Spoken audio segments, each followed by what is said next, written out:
Hallelujah, Lord. Hallelujah. Abba, Father, hallelujah. Hallelujah, Lord. Hallelujah.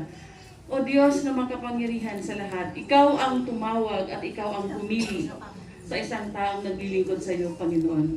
Hindi ayon sa pananaw ng tao, kundi ayon sa iyong kalooban, ayon sa iyong layunin. Dinadala mo ang isang tao sa iyong banal na presensya, O Diyos. Ngayon nga po, Panginoon, tinatanggap po niya ang iyong ministry na ipinagkaloob sa Kanya, O Diyos, sa oras na ito.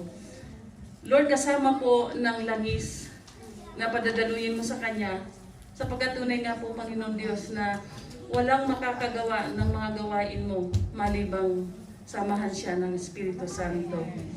Lord, wala pong aksidente sa iyo sa bawat nangyayari. Ang lahat ay kalooban mo, O Panginoon Diyos. God, ngayon na po, Panginoon, hayaan mo ang langis na padadaluyin mo sa Kanya ay maging karunungan niya ito, maging ilawan niya ito, Panginoon Diyos. Maging sandigan niya ito, Lord. Walang iba kundi ang pagsama mo, ang presensya mo sa Kanyang buhay, O Panginoon. God, itinatalaga namin siya at inilalagay bilang isang bahagi ng katawan ni Kristo, bilang tagadala ng iyong kayamanan, Panginoon Diyos, sa iyong katawan na ito, O God, ng Shibata Church, O Panginoon. Inilalagay namin siya sa kapangyarihan ng Panginoong Jesucristo at sa pagsama ng Espiritu Santo sa oras na ito, Panginoon, kasama ng authority at anointing na ibinibigay mo, O Diyos, sa taong tinatawag mo pag ikaw ay paglingkuran. Sa pangalan ng Panginoong Jesucristo ng taga Nazareth, God, padaluyin mo po, Panginoon, ang langis na ito, O God. Itinatalaga namin siya na isang bahagi ng iyong katawan bilang tagapag-ingat ng yaman, Panginoon.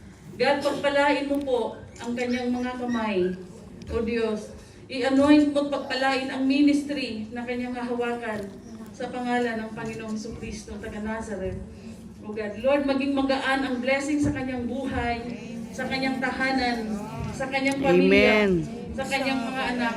O Diyos, amin pong God, kiniklaim, God, na ang sino mang nag-iingat ng anumang bahagi, Panginoon, ng ministry, O Lord, ang kanyang tahanan, ay iyo pong pagpapalain. O Diyos, Diyos, kiniklaim po namin, Panginoon, sa oras na ito, ang anointing na yon.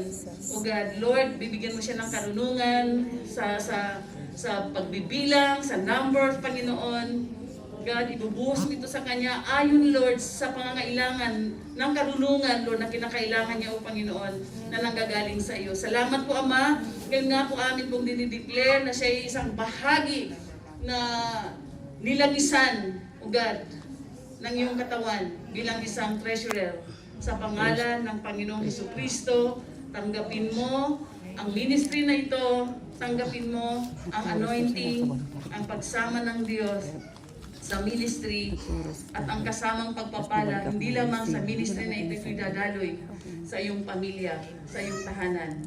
Sa pangalan ng Ama, ng Anak at ng Espiritu Santo, ang lahat ay magsabi ng Amen. Amen. Congratulations. Pastor. Okay po, ito po ay Certificate of Installation. Ano po?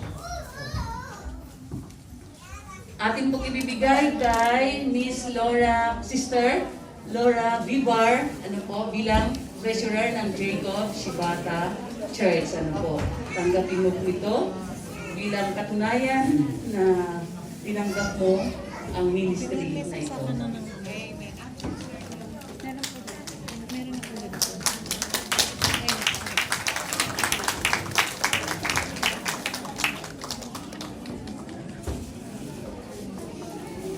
Thank you, Pastor Linda.